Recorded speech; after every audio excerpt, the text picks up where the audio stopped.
Turn around. Hands behind your back. For what? You haven't Don't debate me. Turn around. I'm not debating. I'm asking why you're searching me. I gave you my ID. I'm standing right here. Racial profiling turned into a constitutional problem in a nearly empty supermarket in Cedar Ridge, Ohio, when Officer Trent Callahan walked up on Daniel Brooks in the dairy aisle and treated a routine grocery run like a criminal investigation. Callahan approached with that controlled, predatory confidence some officers use when they think the space belongs to them.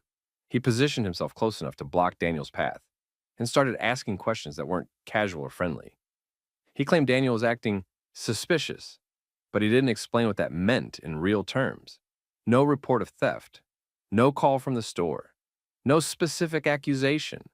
Daniel didn't give him a reason to escalate. He kept his voice steady and his movements slow. He answered what he could, and when Callahan demanded identification, Daniel handed over a valid ID without argument. That should have been the end of it, especially after Callahan checked the information and found nothing that justified keeping Daniel there. Instead, Callahan stayed locked in. While Daniel stood waiting, the atmosphere around them shifted. A young shopper nearby noticed what was happening and started recording on her phone. Another customer slowed down at the end of the aisle, watching closely.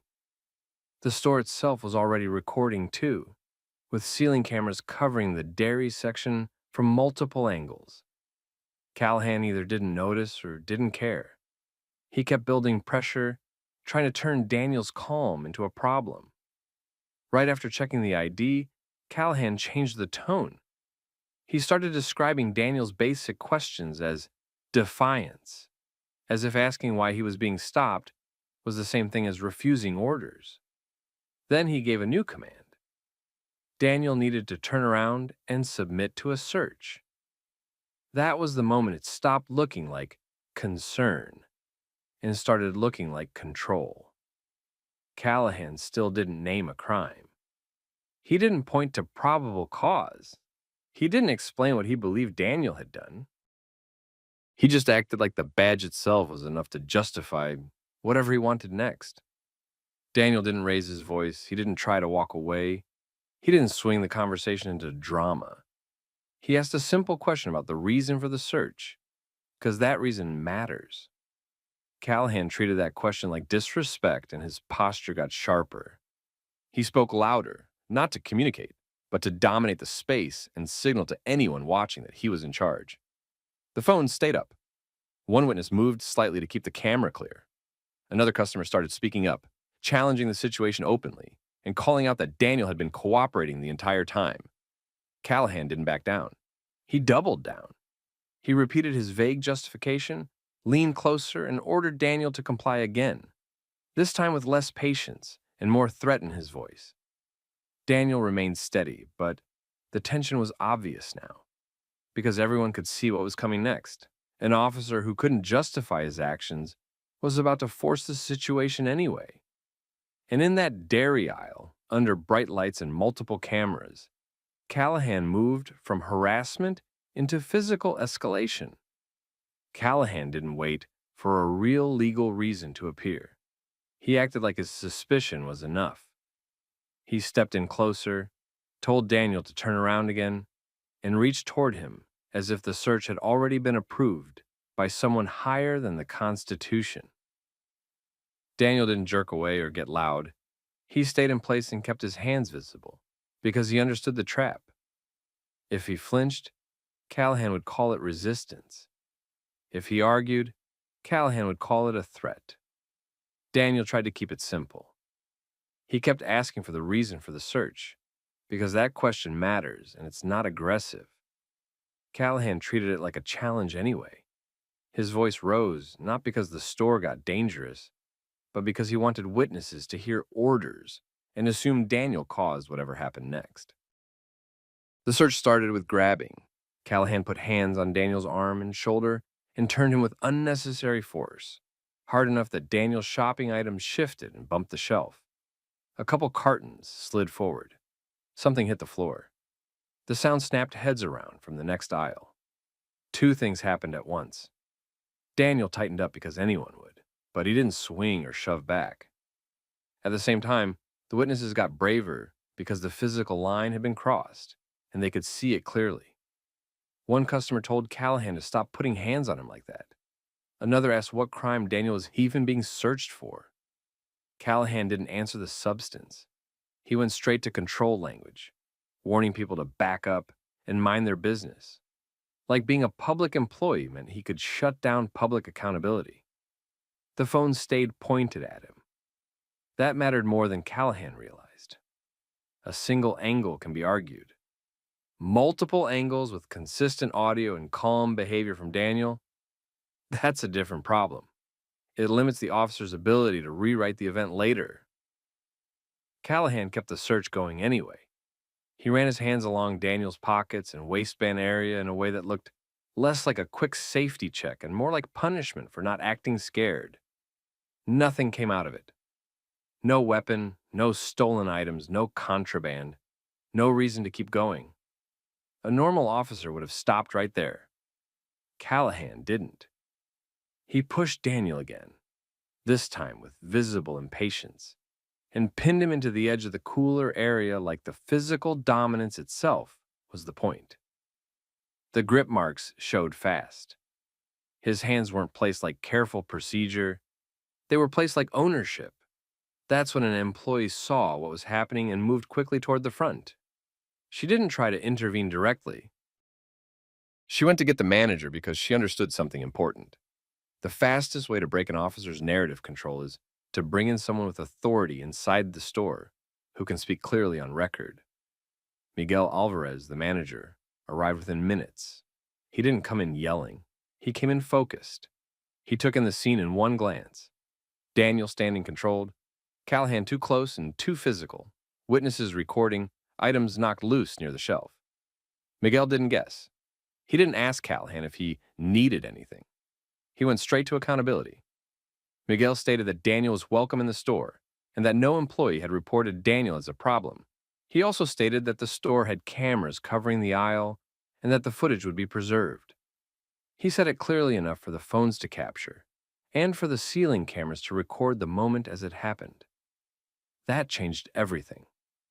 Callahan couldn't rely on later paperwork to control the story if the manager was already on video contradicting his implied justification.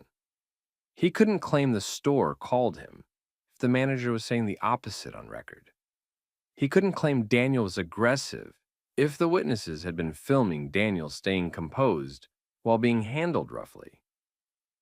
Callahan tried to regain control by shifting attention back onto Daniel, repeating that Daniel was being uncooperative and that the situation was about safety. Miguel didn't bite. He kept it fact-based and kept the focus on what could be proven. Daniel stayed calm through it, but the moment wasn't small anymore.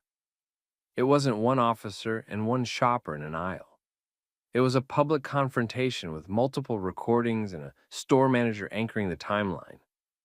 Callahan now had a choice. He could end it and walk away with nothing, or he could keep escalating and create evidence that would follow him out of that store. And he chose wrong. Miguel's arrival removed Callahan's biggest advantage. No private hallway, no empty street corner, no, it's my word versus yours. The aisle had cameras overhead, phones at eye level, and a store manager on record stating there hadn't been any complaint. Callahan felt that shift and tried to overpower it. He started talking louder and faster, pushing his own version of the situation into the air as if volume could replace legal justification. He kept insisting Daniel was not cooperating, even though the entire sequence showed Daniel staying in place, keeping his hands visible, and answering what he could.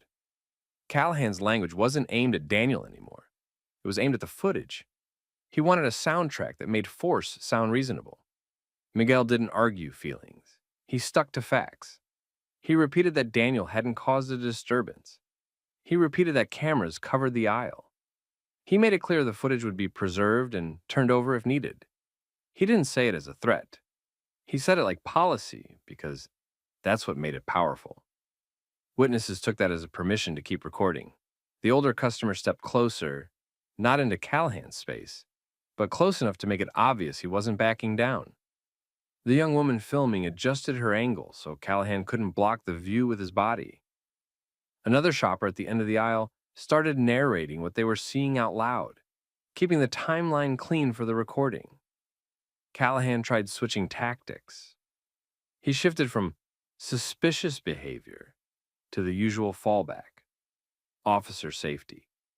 He acted like Daniel's calm questions created danger. He acted like the store needed him to take control. None of it matched what people were watching. Then his patience broke.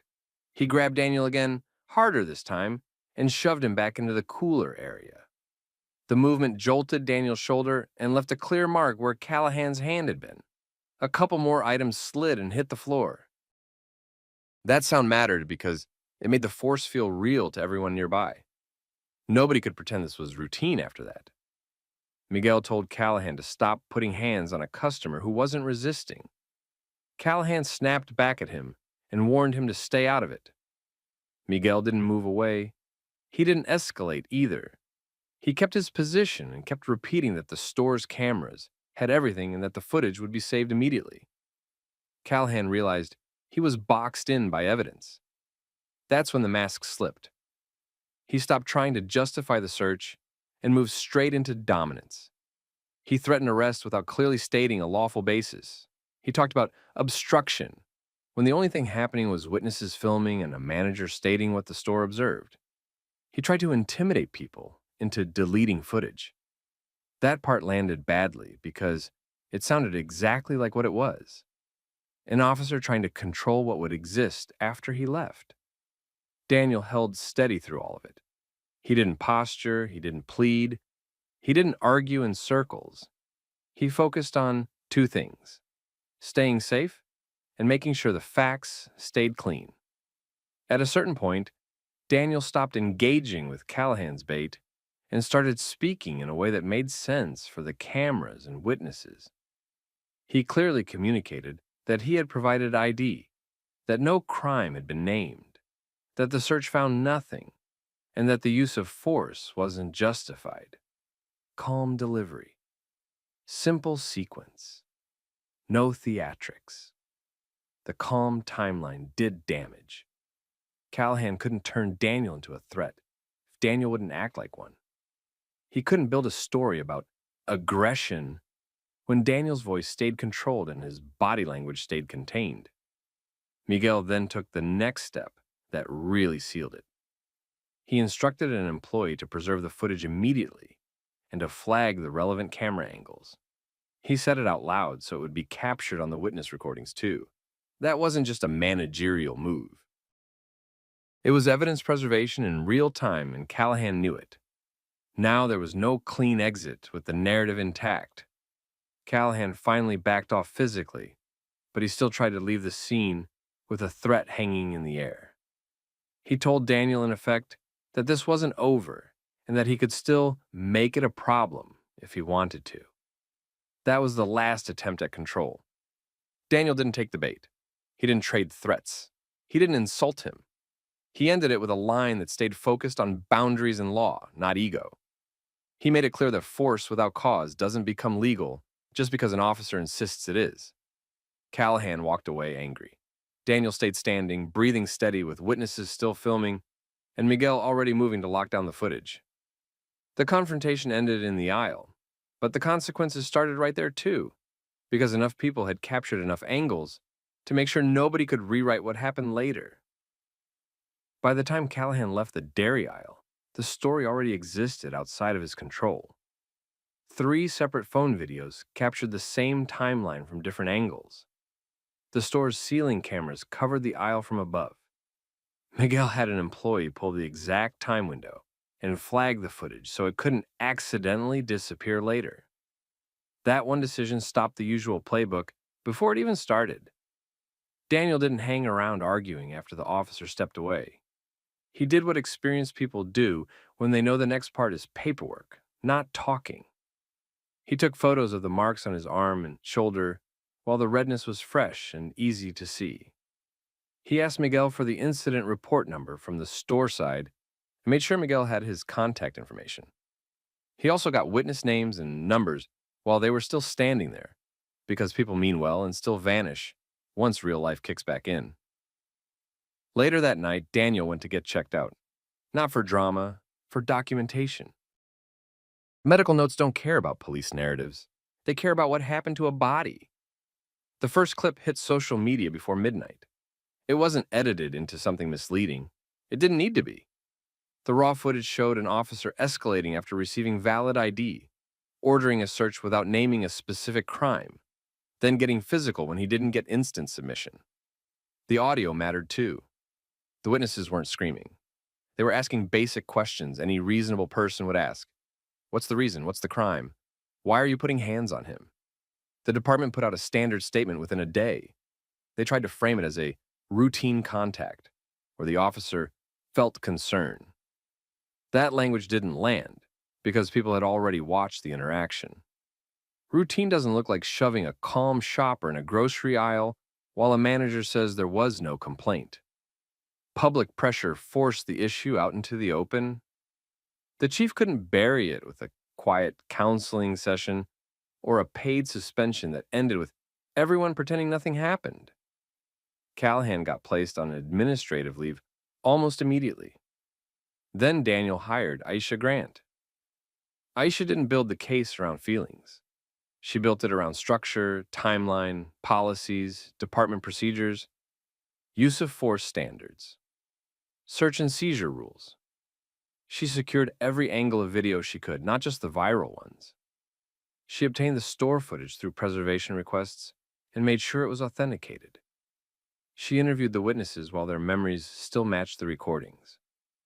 Then she did the part that departments hate most. She went backwards.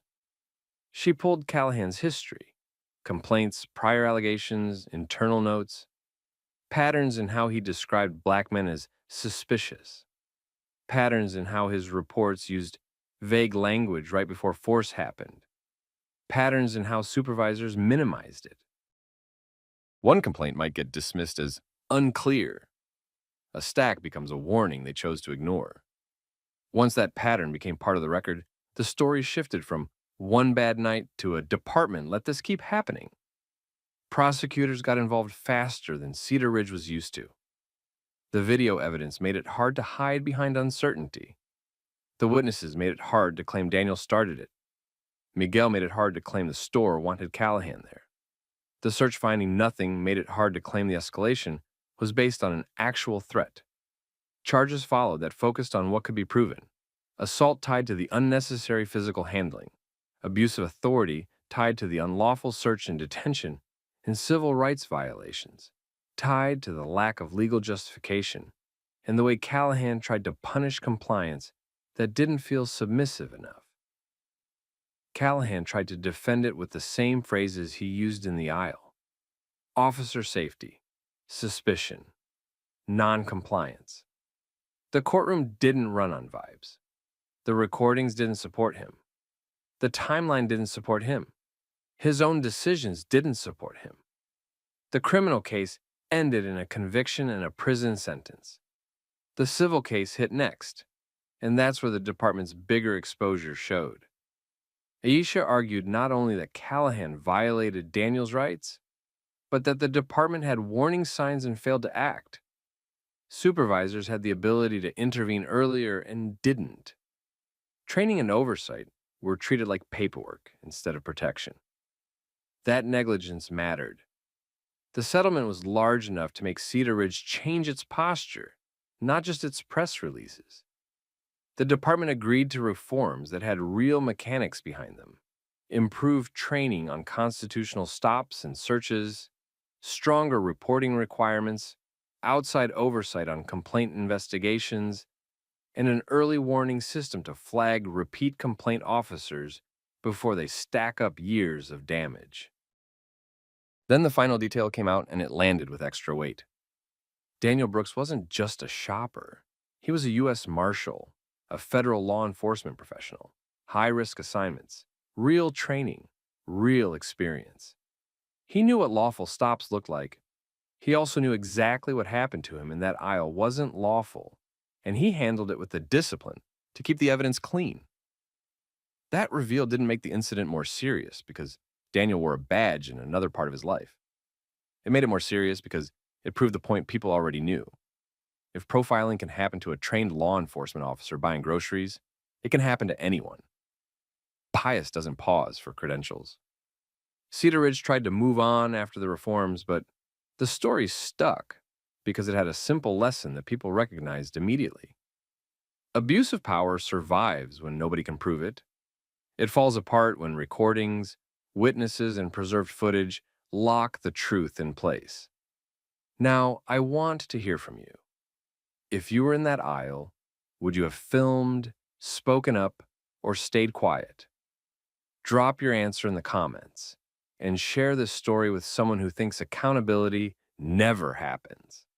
And if you want more real, grounded stories where power gets challenged and the truth holds up, like and subscribe. Hey, stop. Come over here. Step off the porch and talk to me. What's the reason? What happened? I asked you to come here. Don't make this a thing. I'm talking to you. I'm not stepping out unless you tell me what We you're got a complaint. You don't look like you belong right here. This is my home. What crime are you alleging? If I'm not detained, I'm ending the Step outside conversation. now. Racial profiling turned into a constitutional violation when patrol officer Kyle Mercer saw Andre Wallace, a black man doing yard work in an upscale neighborhood, decided he didn't look like he belonged, and approached his home as if Andre's presence needed permission. Mercer didn't come to ask questions or verify a call for service. He came to take control. He ordered Andre to step outside without explaining a lawful reason, and when Andre didn't comply, Mercer escalated the encounter into a forced threshold entry that the Ring camera captured with clear audio. What Mercer expected to be a quick intimidation check became an evidence-backed civil rights incident the moment he treated the front door like it wasn't protected by the Constitution. Before we jump in, tell me where you're watching from, state, city, or country. And if you like stories where people stay calm, hold their rights, and watch accountability catch up to power, hit like and subscribe, because this one shows exactly why cameras and composure change outcomes. Andre Wallace had moved into the neighborhood for the same reasons most families did: quiet streets, decent schools nearby, and a place that felt stable. He and his wife Tasha maintained their home. They knew the routine. People walked dogs. Landscaping crews rolled through. Homeowners waved from driveways. The neighborhood looked polished, but the social rules weren't always as clean as the lawns. On that afternoon, Andre was in his front yard handling basic yard work. Nothing out of the ordinary. No one was arguing. No one was running. The only shift in the environment came from a patrol car slowing down as it passed. Officer Kyle Mercer drove by once and stared longer than he needed to. He kept going, then circled back. That second pass wasn't subtle. He moved like he was confirming a suspicion he had already formed instead of observing a situation that required police involvement. Mercer parked and got out. His posture was the first warning. He walked up fast, direct, and squared up, like the outcome had already been decided. He didn't greet Andre like a resident. He approached him like a problem. Mercer's body language signaled that Andre's job was to comply first and explain later. Mercer ordered Andre to step toward him and come outside, away from the doorway area. He didn't clearly state why. He didn't reference a specific complaint. He didn't identify any crime. He treated the command itself as the justification. Andre didn't raise his voice. He didn't insult Mercer. He didn't posture back. He moved calmly toward his front door instead, not to flee, but to control the space and keep the interaction where the law was clearest. Andre stopped in the doorway. That doorway mattered. It wasn't just a physical boundary. It was the legal line between a public encounter and a protected home. Andre understood that, and his response showed it. He refused to step outside simply because Mercer wanted him to. He asked what the reason was, whether he was being detained, and what legal basis Mercer had for ordering him out. Andre also referenced the Fourth Amendment in plain terms. No warrant, no consent, no forced entry, no detention without a reason that could be explained and defended. Mercer didn't take the answer as a lawful boundary. He took it as a challenge. He leaned into authority language and pressure tactics. He framed Andre's refusal as uncooperative. He acted like officer safety required Andre to come outside, even though Andre was already standing still, in a doorway, hands visible, calm, and not threatening. Mercer tried to flip the roles so that Andre looked like the one escalating, even though Mercer was the one increasing intensity. Tasha Wallace heard it from inside and came into view behind Andre. She didn't come out to fight. She came out because she recognized the tone, and she understood what it could turn into. She stayed close enough to see everything and close enough for the microphone to pick up her voice. Her presence raised the stakes because now Mercer wasn't dealing with a lone person he could dominate with intimidation. He was being observed by someone who could later describe the encounter clearly, and the ring camera was already recording. Mercer stepped closer to the threshold. Andre held his position. Andre didn't insult him. Andre didn't step out. Andre didn't get baited into doing something that could be reframed as resistance. He kept repeating the same central point. Mercer had not given a lawful reason for a detention or an order to leave the home, and Andre did not consent to Mercer entering the house. At that stage, Mercer still had options. He could have explained a legitimate reason if one existed. He could have requested verification without demanding Andre step outside. He could have called a supervisor and slowed the situation down. He could have left. Instead, Mercer escalated physically. He crossed the threshold line and used force at the front door area in a way that immediately turned the encounter from questionable to clearly unlawful. The ring camera captured the movement and the audio, and it captured the context leading up to it, which is what officers usually rely on to defend themselves later. Mercer didn't just make a bad call. He made it after Andre gave him clear warnings, and after Tasha became an active witness.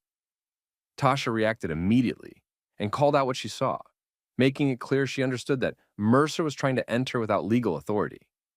She demanded the situation stop and pushed for a supervisor. Andre did the same. He stayed controlled and refused to be pulled into panic, because panic would have given Mercer a story to tell. Neighbors began paying attention. Some watched from windows. Some stepped onto porches. The neighborhood's quiet shifted into that familiar tension where people pretend they're not watching while still watching closely. Mercer kept pushing his narrative. Compliance first, explanation later. Andre kept refusing to accept that order without lawful basis. Andre's focus stayed on two things: the boundary of the home and the record being created. When supervisors arrived, the tone changed quickly. They didn't walk into a vague complaint with no context. They walked into a scene that already looked wrong. A homeowner in his doorway, a spouse behind him, a patrol officer keyed up at the threshold, and a ring camera directly capturing the whole interaction. Supervisors don't need a legal lecture to recognize liability when they see it. Andre proved ownership on the spot. He didn't argue about it. He produced documentation and identification in a straightforward way that removed any excuse for confusion. Then Andre disclosed the second fact that reshaped the entire response. Andre Wallace wasn't only the homeowner. He was a senior internal affairs supervisor with the county sheriff's office. That didn't make his rights more valid, but it changed how fast everyone understood the seriousness. Supervisors immediately recognized that Mercer had escalated on the wrong person, in the wrong place, with the wrong legal footing, and in front of a camera that would not bend to anyone's report writing. Mercer's posture shifted once he realized who Andre was. His confidence had been built on the assumption that Andre would fold, and when that assumption collapsed, Mercer had nothing solid to replace it with. Supervisors separated the parties and shut down the confrontation. Andre stayed in control of his home. Tasha stayed close. Mercer got pulled back. The interaction ended, but the consequences didn't.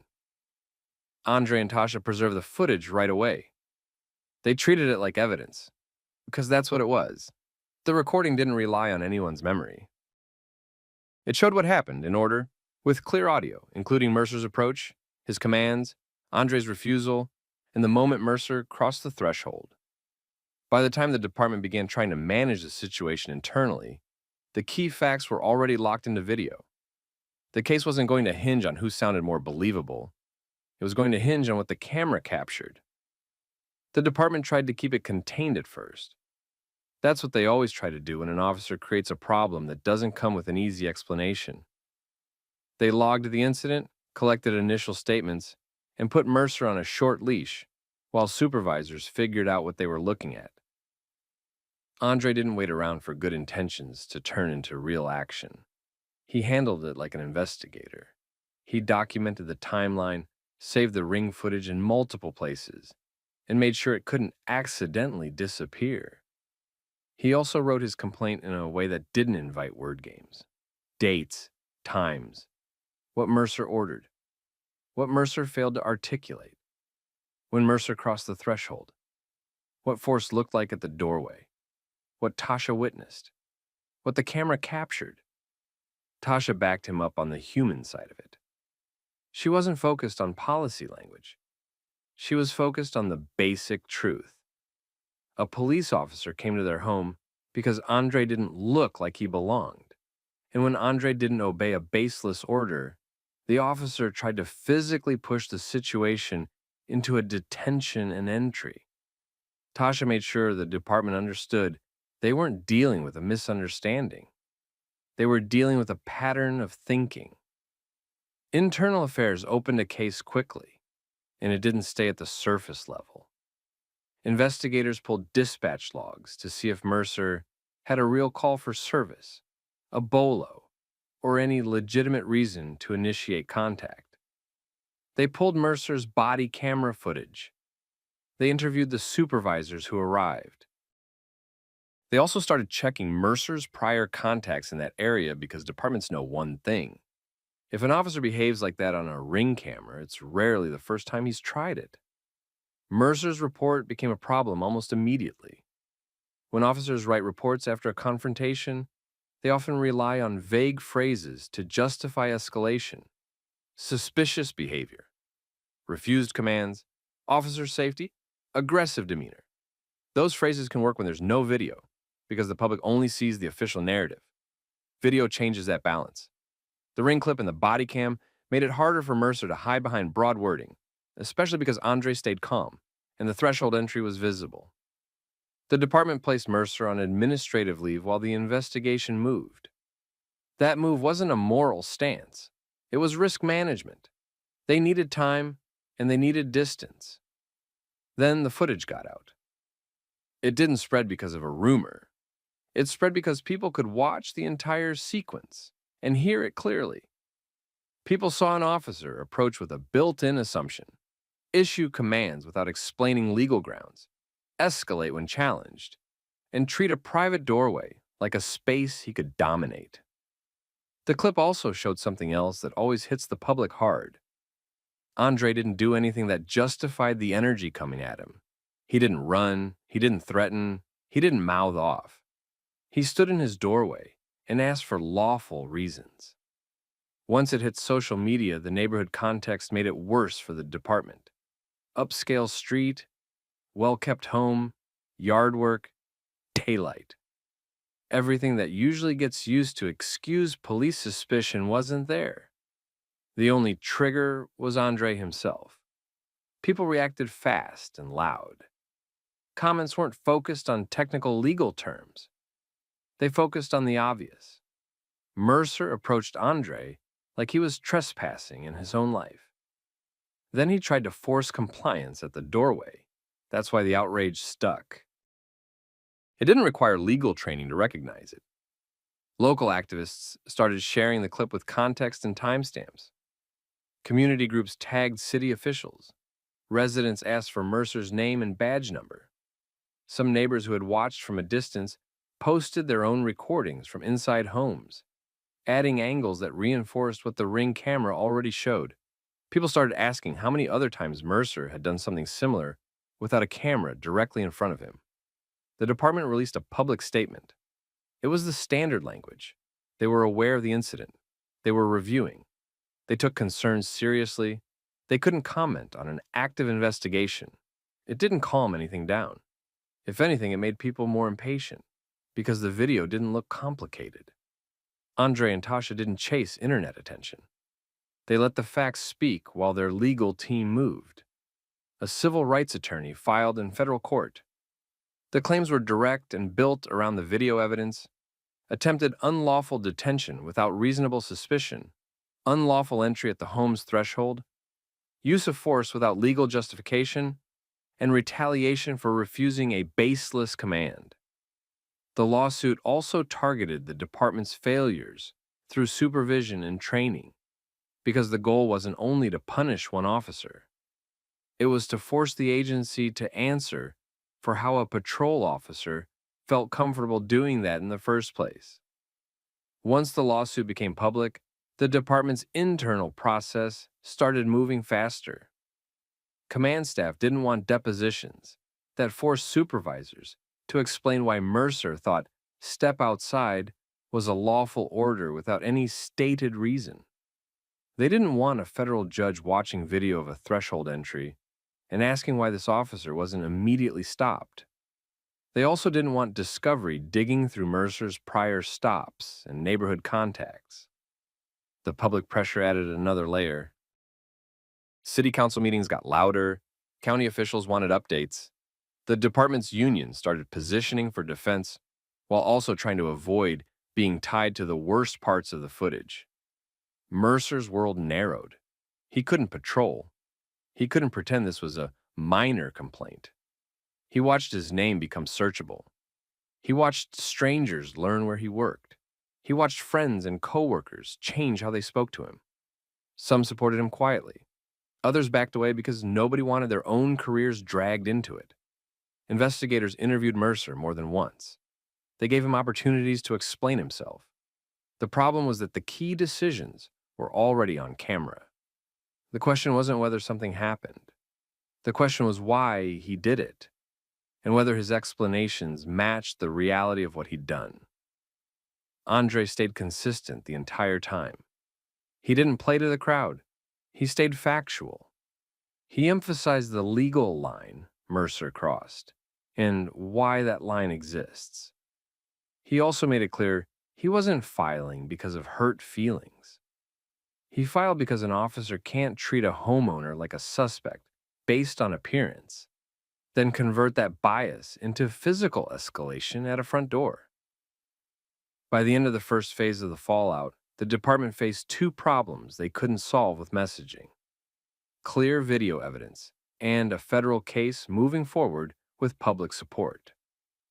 And Mercer was about to learn the difference between being protected by a system and being sacrificed by it. The department didn't wait for a jury. Once their lawyers reviewed the footage, the strategy shifted from defending Mercer to limiting damage. They saw the same thing the public saw, but they also saw the part that matters in federal court. Mercer didn't just talk too aggressively. He escalated without articulating a lawful basis. And the moment he crossed that threshold, he stepped into a category of misconduct that's hard to explain away.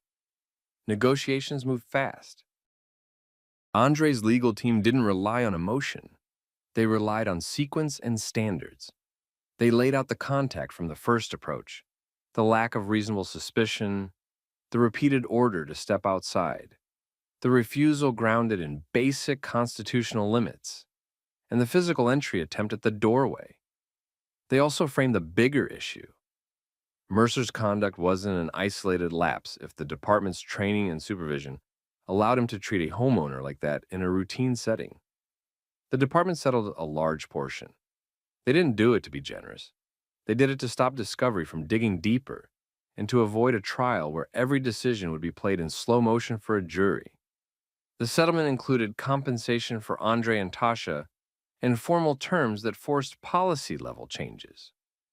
The department also pushed public messaging about reviewing training and reaffirming standards because they needed to show the community they weren't ignoring it. But the settlement didn't end Mercer's exposure. The department's attorneys drew a line between institutional liability and personal misconduct. They handled the part that protected the agency, then left Mercer facing what wasn't covered. Andre's lawsuit pursued Mercer personally, for the remainder tied to his individual actions. That meant Mercer wasn't only dealing with administrative discipline, he was dealing with personal financial risks. That's when his life started collapsing in ways he couldn't control. Administrative leave became termination. Any chance of quietly transferring vanished because the video was too clear and too widely known. He started looking at decertification, which is career death in law enforcement. No certification, no badge. No badge, no steady paycheck. No steady paycheck. No way to keep up with legal costs that were rising every month. Mercer tried to fight it with the usual arguments. He framed it as split-second decisions. He leaned on officer safety. He claimed Andre was refusing commands. None of it solved the core problem. There was no lawful reason on record that justified what he did, and the doorway entry made it worse, not better.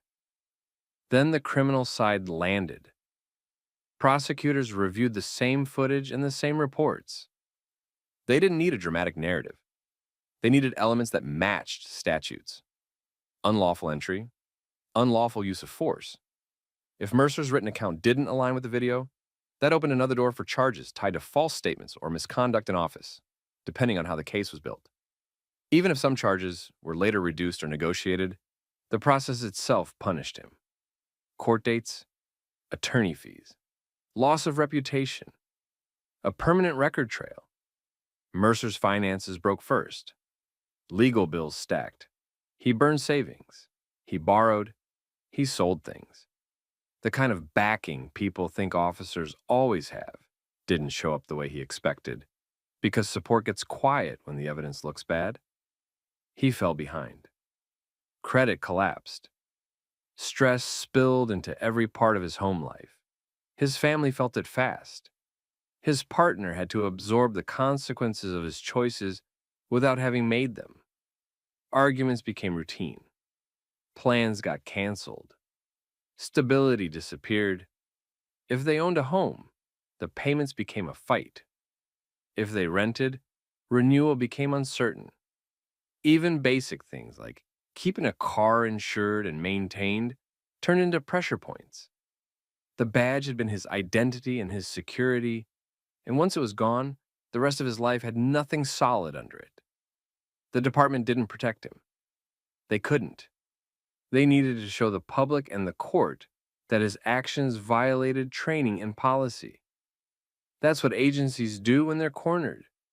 They isolate the officer, point to the manual, and claim he went off script. Mercer became the example that used to keep the institution standing. Meanwhile, Andre and Tasha didn't leave their neighborhood. They kept their routines. They stayed visible. They didn't shrink to make other people comfortable. They also didn't turn into internet celebrities chasing attention. They moved like people who knew the truth was already documented, and the system now had to respond to it. The reforms came in layers. Supervisors implemented stricter rules around knock-and-talk contacts. Officers had to articulate lawful reasons early, on camera, not later in a report. Training emphasized threshold limits and entry standards. Supervisors got clearer authority to intervene when an officer escalated without justification. The department also reviewed Mercer's prior contacts, because the community demanded to know whether this was a one-time incident or a pattern. Andre turned the footage into a training tool. He didn't use it to humiliate Mercer. He used it to show mechanics. He broke down the choices, the legal line at the doorway, the escalation pattern when a citizen asserts rights, and the way officers sometimes treat compliance as the only acceptable outcome. He made it practical. What to do differently, where to stop, when to call a supervisor, how to avoid turning bias into action. His message stayed consistent. Cameras don't create misconduct. They reveal it. And once it's revealed, outcomes change. That's the part a lot of people don't like to admit. Without the ring recording, Mercer's report could have shaped the entire narrative. With the recording, the narrative stayed attached to reality. In the end, Andre and Tasha kept their home, their dignity, and a record that forced accountability. Mercer lost his job, faced criminal consequences, and watched his finances and family stability collapse under the weight of choices he made in broad daylight, in front of a doorbell camera, over an assumption. Here's the moral that sticks. Authority isn't a license to invent suspicion, and just comply isn't a legal standard. Calm, boundaries, and documentation win against ego most of the time, because courts and investigators can't argue with clear evidence. What would you have done if an officer ordered you out of your own home with no lawful reason? Would you have stepped outside just to end it, or held the line like Andre did? Drop your thoughts in the comments. Share the story with someone who needs to hear it. And if you want more real accountability stories like this, subscribe so you don't miss the next one. Step back from the drawer. Hands where I can see them. Officer, what's wrong? Shut up and do what I said. You don't get to question me. He's on shift. He's the one who Ma'am, does don't get deposit. involved. It's literally our routine. Ask anyone here. Look at the deposit log. Turn around. Put your hands behind. A quiet June morning at Maple and Rye Bakery flipped fast when shift lead Caleb Marquez stood behind the counter, counting a cash drawer for a scheduled deposit, and his manager decided it looked like stealing. Trent Halpern called police without checking the schedule, without checking the camera feed, without asking the staff in the room. Officer Ryan Kessler arrived, keyed up, and treated the bakery like a crime scene. Basic verification never happened. Minutes later, Caleb stood in handcuffs while customers recorded and coworkers froze, scared to make it worse. Tell me where you're watching from, state or country. And if you watch stories about power getting exposed by simple facts, recordings, and accountability, hit like and subscribe. People only start filming when they feel the system won't slow down on its own. Now, back to the start. Maple and Rye ran on routine. Morning rush, regulars, espresso machine going, staff moving with muscle memory. The deposit process wasn't secret, it was scheduled. The drawer count happened in the open, logged, then sealed for a mid-morning bank run. Caleb was 19 and already a shift lead. Not a title they handed out for fun.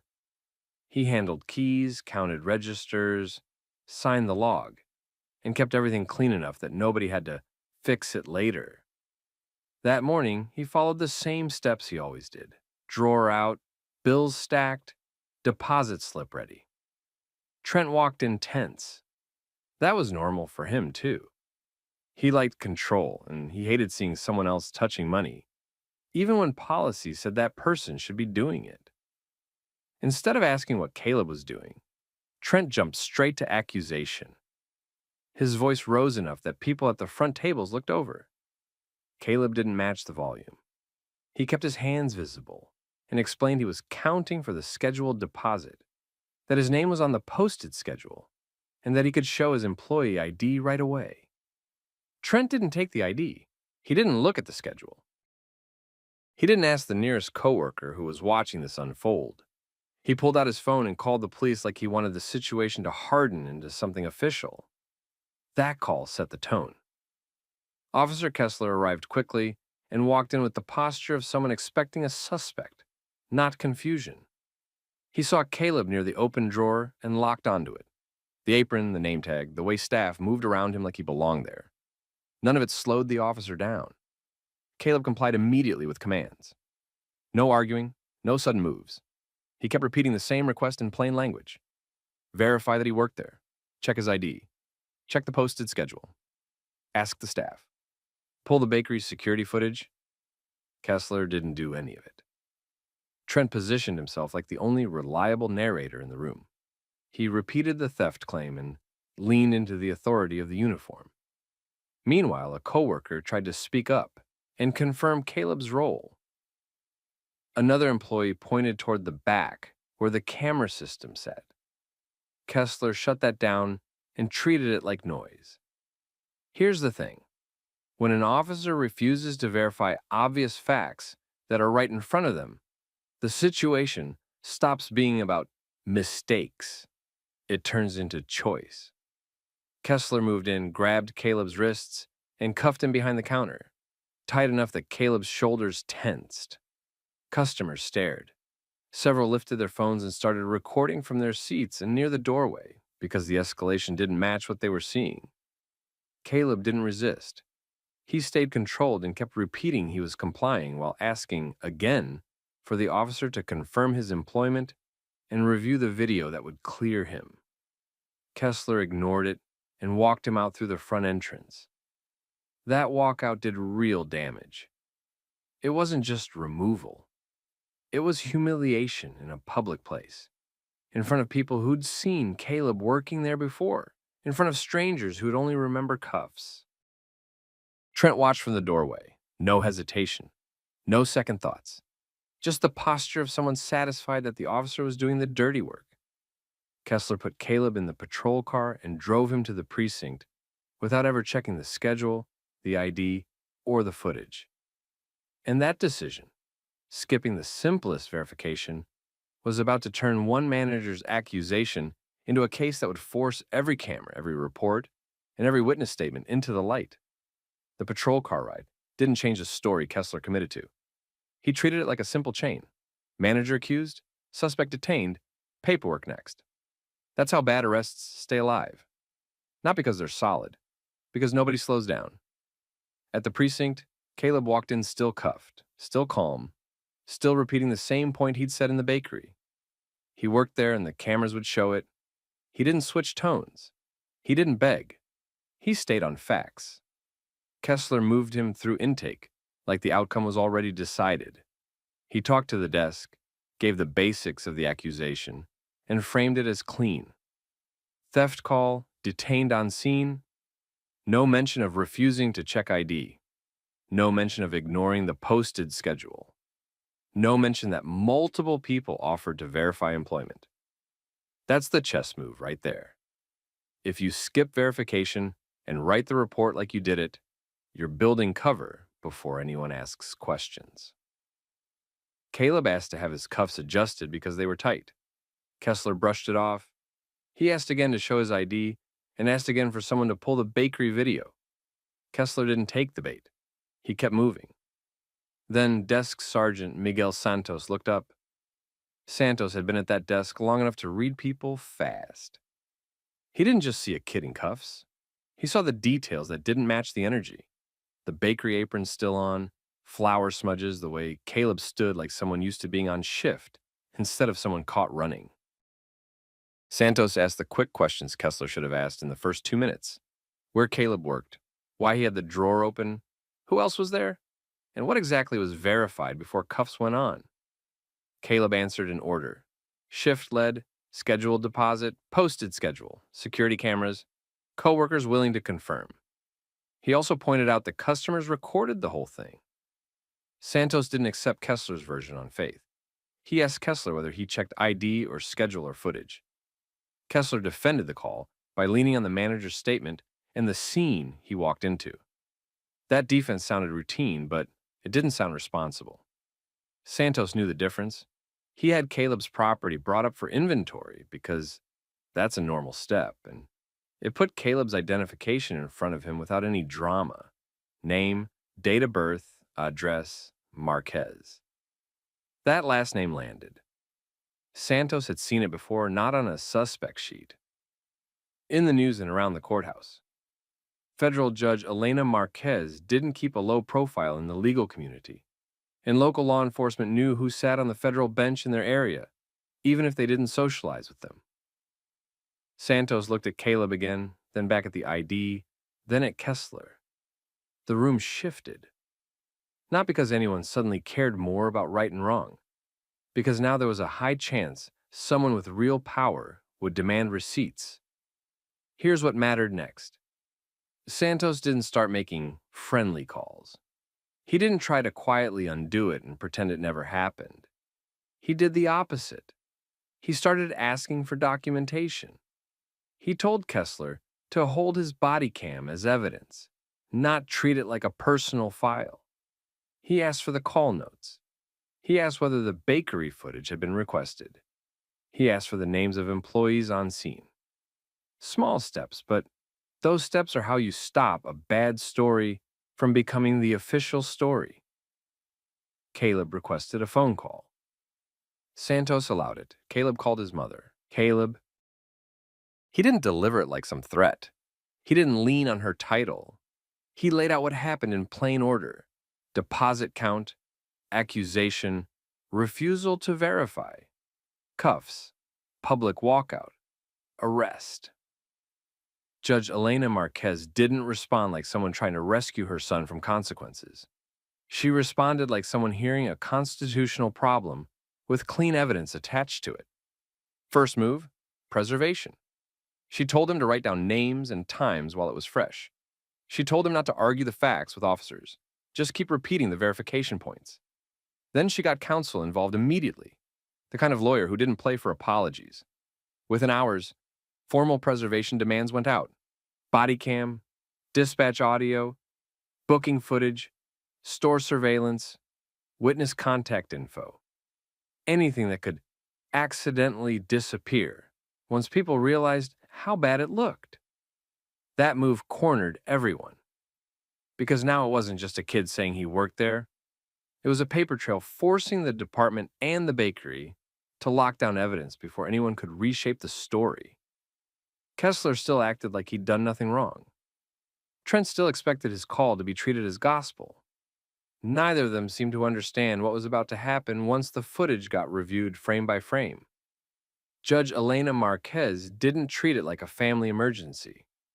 She treated it like a civil rights incident with a clock running, because evidence disappears when people get nervous. Her attorney moved first on preservation. Formal letters went out to the police department, the city, and the bakery. Bodycam, dashcam, dispatch audio, holding room video, booking area video, store surveillance, point of sale logs, the deposit log, employee schedule records. Anything tied to that morning locked down immediately. That move forced everyone to pick a lane, cooperate and produce, or stall and look guilty later. On the police side, the department couldn't pretend it was routine anymore. Internal review opened fast, not because they suddenly loved accountability, but because they understood exposure. Bodycam got flagged. Supervisors got involved. The city legal office got looped in. At the bakery, the owners got hit with the same reality. Their manager had called police on a shift lead in front of customers. Now lawyers wanted the footage and records. If they didn't preserve it, they'd be part of the problem. Caleb's case also hit the prosecutor's desk. The charge decision couldn't wait for vibes. It needed facts. That's where the verification issue came back like a boomerang, because Kessler had almost nothing besides Trent's accusation. Caleb got released later that day, not because anyone apologized, but because the case wasn't clean enough to hold him without questions. He left with a receipt for his property, red marks on his wrists, and a phone full of messages from coworkers and customers. People already knew. Video clips were already circulating. Here's what made this different from the usual online outrage cycle.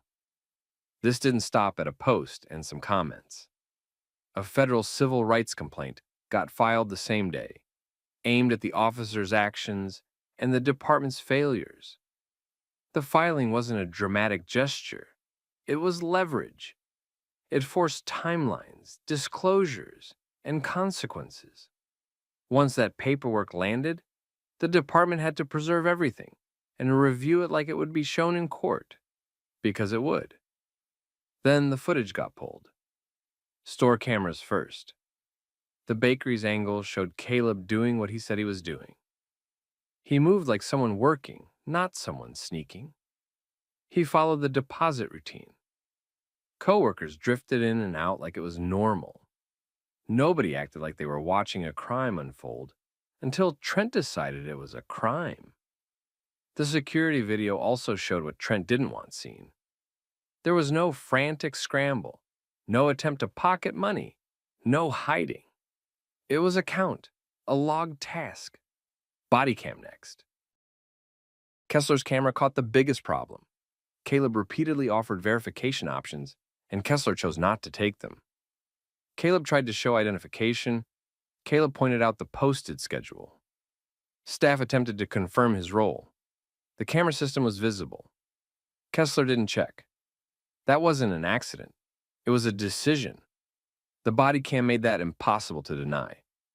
The department compared Kessler's report language to what the camera captured. The gaps stood out. The report framed the scene as clear enough to justify immediate custody. The footage showed a workplace with multiple easy verification routes that got brushed aside. Witness statements stacked up behind the video. Customers described the moment as sudden and unnecessary. Coworkers described Caleb as the shift lead on duty. Several people described Trent as angry before police even arrived, already committed to treating it like theft instead of a workplace check. Then Trent's story started to crack. When investigators asked him basic timeline questions, his answers didn't line up with the store's records. The schedule contradicted his "he shouldn't have been there" angle. The deposit procedure contradicted his "nobody counts like that" angle. The camera contradicted his "I saw him taking it" angle. That's when the owners started asking their own questions, the ones they should have asked before a 911 call. Why did Trent jump straight to police? Why did he refuse to check internal records? Why did he push the officer to treat it like a crime in progress? Another issue surfaced during the records pull. Trent had problems of his own, not a vague personality problem. Operational issues, money handling issues, complaints, gaps that looked a lot like mismanagement and a lot less like a young employee suddenly deciding to rob the place in the middle of a shift. That mattered because it changed the motive. A false report isn't always confusion. Sometimes it's a shield. Sometimes it's a way to redirect attention. Kessler still had a choice at the start, and he still owned it. Trent's accusation didn't force Kessler to ignore ID, ignore the schedule, ignore the cameras, and ignore witnesses. Kessler did that on purpose. And once the department saw the footage, they had a second choice: admit the mistake and take the hit, or double down and risk turning one bad arrest into a career-ending scandal and a settlement. They didn't get to delay that decision for long, because the lawsuit had already started pulling everything into the open, and the evidence was already telling one story. Caleb acted like an employee doing his job, Trent acted like he needed someone blamed, and Kessler acted like verification was optional. Once investigators pulled the footage and lined it up with the reports, the department lost the ability to frame Caleb's arrest as a reasonable misunderstanding. The store cameras showed a normal deposit count happening in the open, with coworkers moving around Caleb like he belonged there because he did. The body cam captured him offering the fastest ways to clear it up: ID, schedule, coworkers, security video, while Officer Ryan Kessler brushed past every option and escalated anyway. Trent Halpern's accusations stopped looking like a good faith mistake the moment records and timestamps started contradicting him. Internal affairs didn't need speculation. They had a clean sequence of decisions. Kessler arrived, treating the scene like a crime in progress, accepted the manager's word as the only source worth hearing, ignored witnesses standing within arm's reach, and never made the basic check that would have ended the call. He cuffed a working employee, walked him out through the front in front of customers, then documented the incident in a way that didn't match what the cameras captured. That gap mattered because it wasn't a missed detail. It was the story he chose to lock in. The city's attorneys saw the same thing and understood the risk. A federal civil rights case with clear video doesn't turn on who sounds confident. It turns on what the officer refused to confirm when it was easy, immediate, and available. The department stopped treating Kessler as defensible. He was removed from patrol, his actions were formally sustained as violations of policy and judgment, and his credibility became unusable for prosecutions. That's how careers end in real life, quietly through files and decisions that follow an officer everywhere. Trent's side collapsed even faster because the bakery's own systems didn't support him. Once ownership got involved, they pulled the schedule, deposit procedure, and store logs, then compared them to his account. His version didn't fit. The security footage didn't show theft. It showed routine work. Under scrutiny, other problems around Trent's conduct and money handling choices surfaced in a way that made the original call look less like concern and more like control. He got terminated, and the bakery cut ties hard because keeping him would have meant accepting the legal and reputational damage he triggered. Caleb didn't walk away feeling saved. He walked away knowing he'd done everything people claim prevents escalation. Calm tone, compliance, clear requests to confirm facts, and it still didn't protect him until oversight got forced to look. The desk sergeant, recognizing the last name, Marquez, exposed something uncomfortable. The system moved faster once it realized the consequences could land in a courtroom with no room for excuses. Judge Elena Marquez didn't make private calls to smooth it over. She treated it like a constitutional issue and used the only language institutions reliably respond to: preservation demands, filings, and deadlines. The resolution followed that pressure. The city moved towards settlement because the evidence was ugly, the arrest was avoidable, and a trial would have broadcast every frame. The outcome included significant compensation for Caleb and attorney fees, but the lasting impact came from the changes attached to the case. The department tightened procedures around workplace theft calls, where the alleged suspect claimed employment, added requirements for supervisors when readily available video or workplace records existed, and strengthened rules that required officers to consider quick exculpatory checks before putting someone in custody. They also had to address restraint practices and documentation, because the footage made it clear how small choices stacked into a public violation. Maple and Rye didn't escape clean either. Regulars saw the walkout, staff saw how quickly a manager could weaponize police, and the business took the hit in trust. Ownership adjusted their cash and deposit procedures to reduce single-person vulnerability and made it explicit that internal verification came first. Schedule, Idaho, cameras, and a second staff confirmation before any police call. None of that fixed what happened to Caleb, but it reduced the odds the same play could happen again. The case became a public example for a reason. It showed how ego and bias can erase basic process, and how the minimum standards, check the ID, confirm the schedule, review the video, aren't optional just because someone in authority feels certain. Caleb didn't win because of status. He won because evidence got preserved before it could be buried, and because the recordings forced everyone to confront what they didn't want to admit. So here's the question to sit with. If the name Marquez hadn't been recognized at that desk, how long would it have taken for anyone to do the simplest checks? How many people never get that review because nobody with power demands it the same day? Drop in the comments what you would have done if you were Caleb. Would you have stayed controlled? Or would you have snapped once it was obvious nobody intended to confirm the truth? Share this with someone who still believes accountability automatically shows up on its own.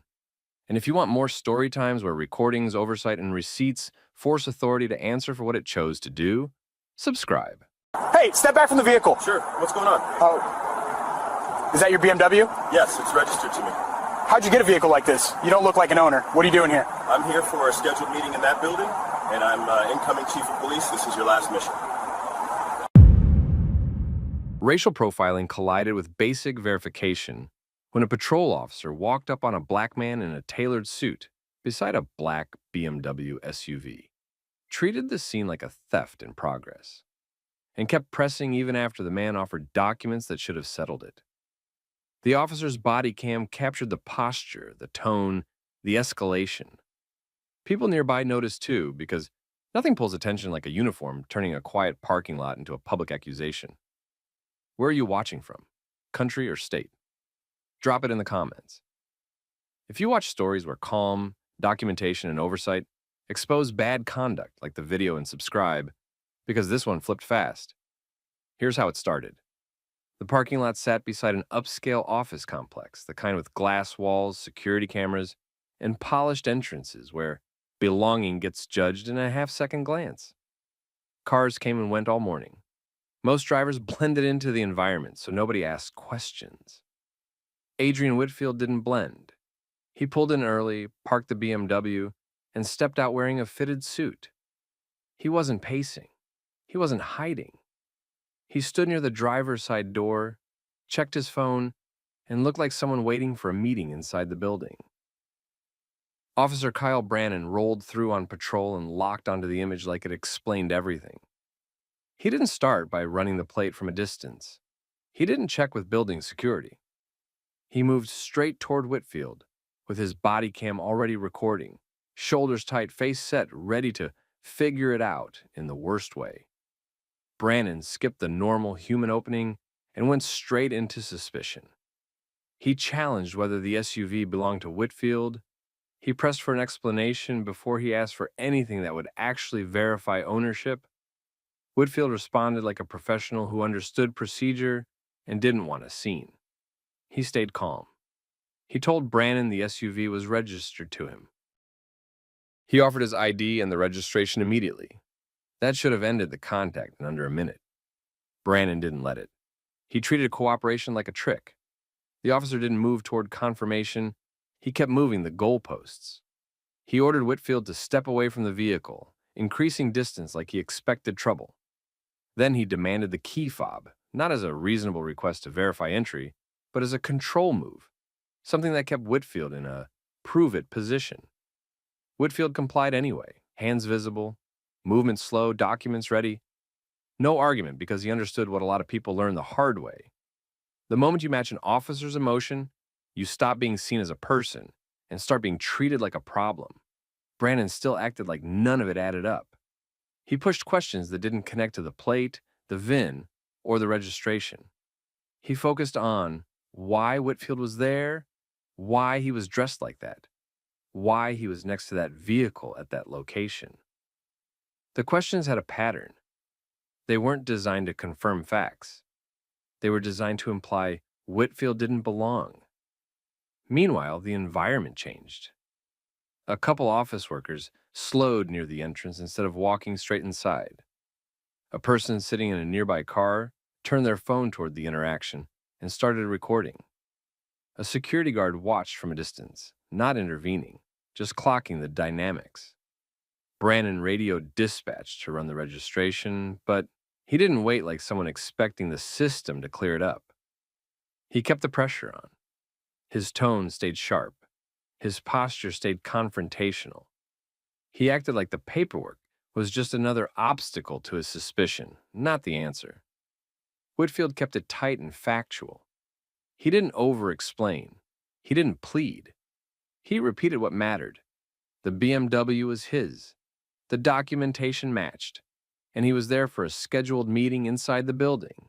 Brannon's suspicion shifted in a way that told on him. At first, he treated it like a stolen vehicle situation. Then, when Whitfield stayed composed and the documents lined up, Brannon's focus moved off theft and onto something uglier. Whether a man like Whitfield could realistically own a vehicle like that in the first place. That's where the stop stopped being routine. Because once an officer looks at a person and decides the problem is their existence in that space, verification turns into theater. The goal isn't truth anymore, it's saving face. And Brannon was clearly headed toward a statement he couldn't take back once it left his mouth. Brannon should have slowed down once he had Whitfield's documents in his hand. He went the other way. He held the license and registration, glanced at them, then kept Whitfield in the same prove yourself box, like nothing had been produced at all. Control stayed the point. Distance stayed the point. The key fob stayed the point. Whitfield stayed where Brannon told him to stand. Hands visible. Voice even. He didn't negotiate the scene. He tried to end it with facts. Brannon acted like facts were optional. He kept asking for explanations that didn't connect to the vehicle record check, who Whitfield was meeting, why he arrived early, why he was dressed like that, why he was standing by the driver's side door instead of walking inside. None of it changed whether the BMW was stolen or not. It only changed how much Brannon could make Whitfield feel out of place. That's the chess move right there. Not show me proof. More like, talk long enough until you slip. Whitfield didn't slip. Dispatch came back with the basic confirmation Brannon claimed to be waiting for. The plate returned to a registered owner matching the documents. Insurance active, address consistent. Nothing popped that justified the temperature Brannon brought to the interaction. A reasonable officer would have pivoted to closure. Quick apology. Clear the scene, move on. Brannon didn't close it. Pride kept it alive. His suspicion shifted in real time. Theft didn't hold up, so he leaned into something harder to disprove. The idea that ownership itself didn't make sense. He started implying Whitfield didn't look like someone who could afford that kind of vehicle. Then he said it more directly, with a comment about how cars like that usually didn't belong to people like Whitfield. He didn't say it as a joke. He said it like it was an obvious truth, and Whitfield was supposed to accept it. Another jab followed, aimed at status, like Whitfield didn't look like the type who owned a Porsche either. Same message, same direction. Wealth plus blackness couldn't compute in Brannon's head, so he tried to make the math Whitfield's problem. That's when the parking lot's mood changed. People nearby stopped pretending they weren't watching. One office worker slowed down and stayed put. Someone recording from a car held their phone steady. A security guard didn't step in, but he didn't look away either. When an officer starts talking like that in public, everyone understands what they're hearing. Whitfield didn't explode. He didn't perform outrage for the crowd. He didn't give Brannon a reason to pretend the issue was attitude. He tightened up instead. Whitfield kept his answers short. Ownership was documented. Registration matched. He was there for a scheduled command transfer meeting inside the building.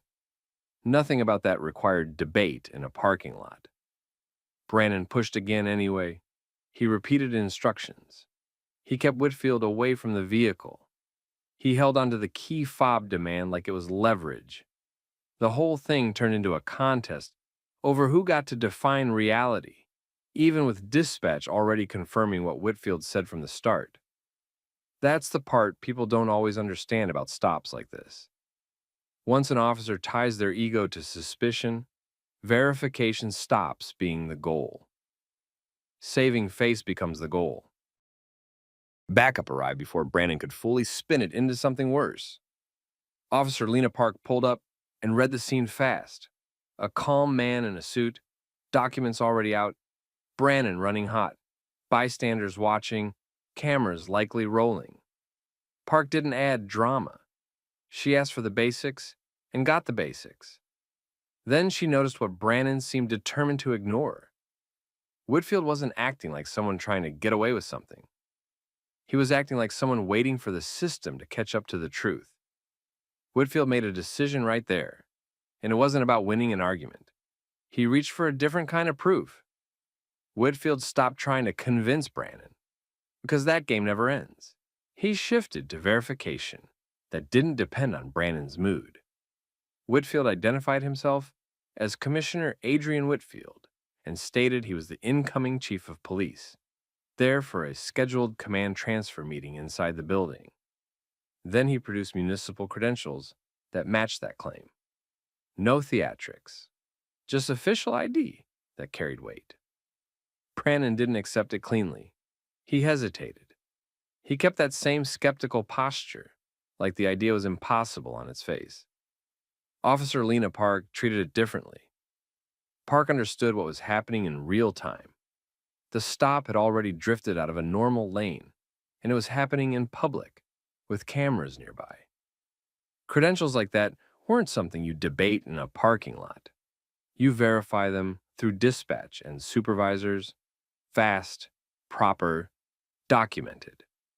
Park took the lead on the radio and requested confirmation through dispatch. She didn't frame it like a challenge. She framed it like procedure. Dispatch didn't take long. The response came back clear. Adrian Whitfield was the newly appointed chief of police, arriving that morning for a scheduled command transfer meeting at that office complex. The details lined up with what Whitfield had been saying from the beginning.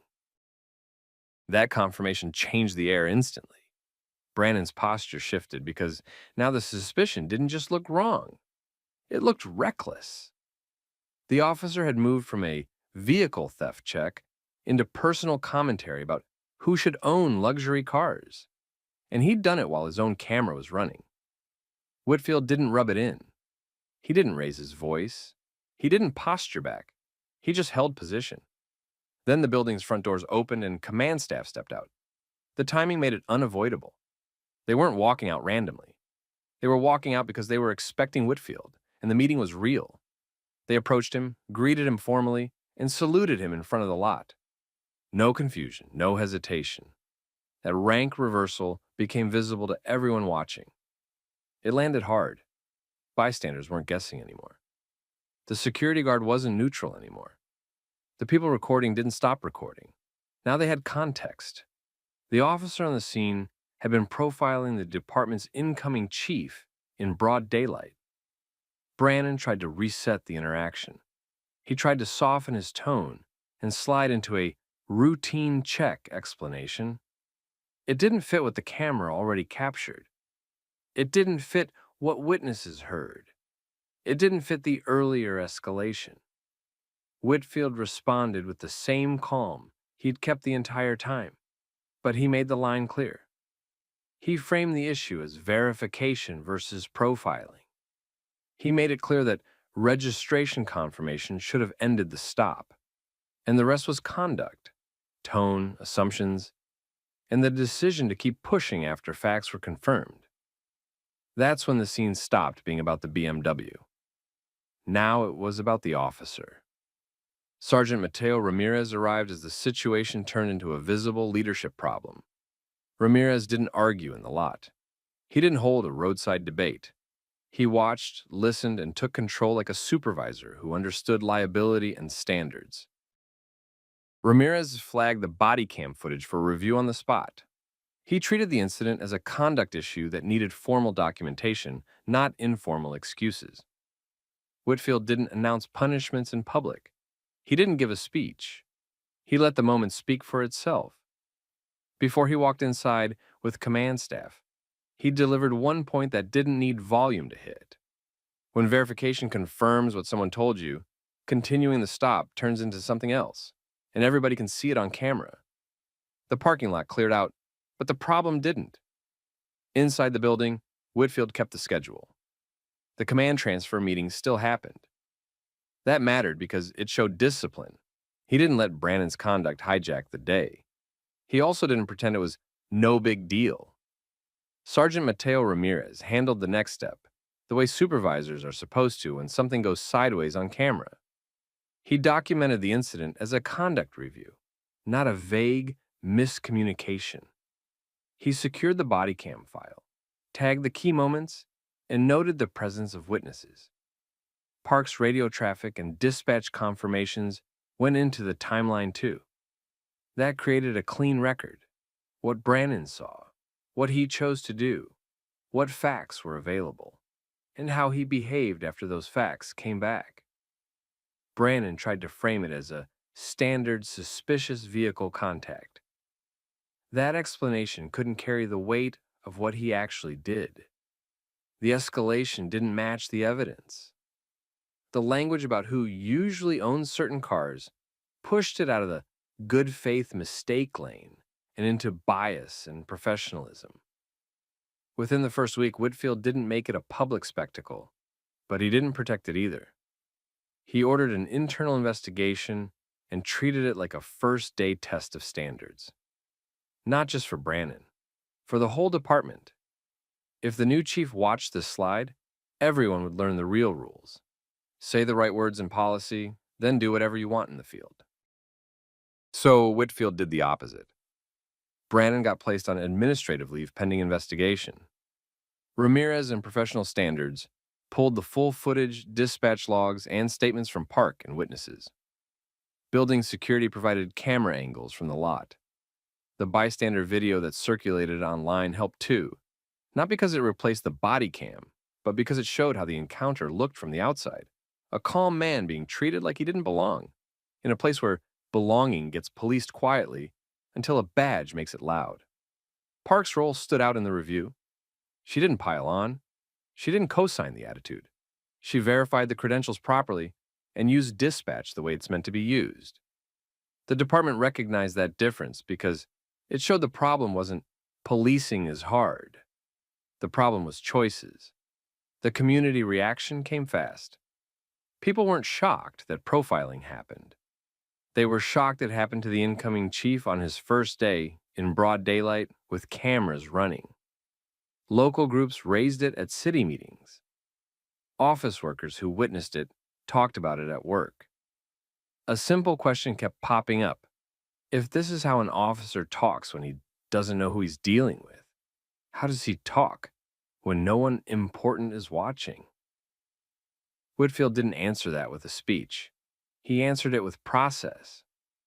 The investigation ended with discipline that matched the conduct. The department treated Brandon's comments and escalation as violations of professionalism and bias standards. The exact outcome depended on policy and prior history, but the direction was clear. Brandon couldn't keep working the street the same way after that footage. The city also faced exposure on the civil side, because when an officer turns a consensual contact into an extended detention without real grounds and adds profiling language on top, attorneys don't need to spin anything. The camera already did the work. Whitfield made department-wide changes immediately after. He reinforced a simple operational rule. Suspicious vehicle contacts required articulable facts, not vibes. He required supervisors to review a sample of Bodycam footage weekly from patrol, not just when a complaint hit the desk. He tightened guidance on requests like key fobs and step-away orders, making officers justify those moves with a safety or investigative reason that made sense on paper and on video.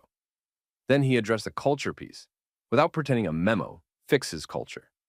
He told his command staff to stop treating bias complaints like PR problems and start treating them like performance problems. Officers who couldn't handle professional neutral verification didn't need better excuses. They needed retraining, removal from certain assignments, or separation. The standard wasn't whether the officer felt suspicious.